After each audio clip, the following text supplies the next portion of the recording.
All right. Since Torque Alashik is trying to make Teofimo versus Jaron Ennis. All right. Realistically, this would be, on paper, this would look like a good matchup because it's the 140 lineal champion versus the 147 lineal champion. And Teo, we obviously know.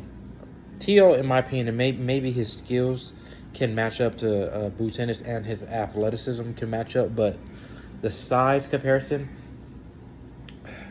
Boots has. And then I don't know how Teo's punch resistance at 147 is going to be, because at 140 he kind of bruises easy. It's obviously, I'm not saying that he's getting beat the hell up, but it's like, if you watch the Claggett fight, he was swelling like on his basically on his eyebrows, and Teo bruises very easy.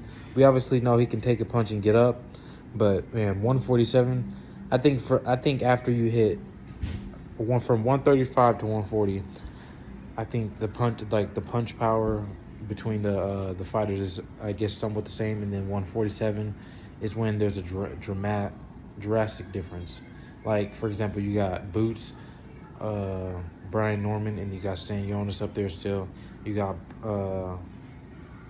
Barrios. That, thinking about that, that's, looking at the size of them all, that's a drastic difference.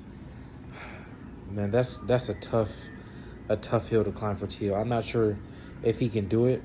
There's probably, I'll say like a 40-30% chance he can do it, just because of that. He can match the athleticism, the IQ-wise, because he's going to be fighting someone that, when I say they fight somewhat similar, I mean like they're both very loose, except Boots. He'll really try. If he knows he can get you out of there, he'll try to get you out of there. With Teo, he could have probably got Barboza out of there, but he chose not to. Man, I'll pick Boots to win this, but I wouldn't mind this type of matchup on one of the future cards. Probably as this would probably be a main event fight, because they're both lineal champions. And then, even though, you know, all the remarks that's been being made by Teo, a lot of people still want to see this fight. And then, man, this is a real crazy matchup. Who do you guys got? I got Boots. Like, the size, I don't think it's going to work out well just because of the size. But if he can put on the muscle well, like when he fought Barboza, they literally said he came in at 146. Let me know what you guys think about this fight. I'm out.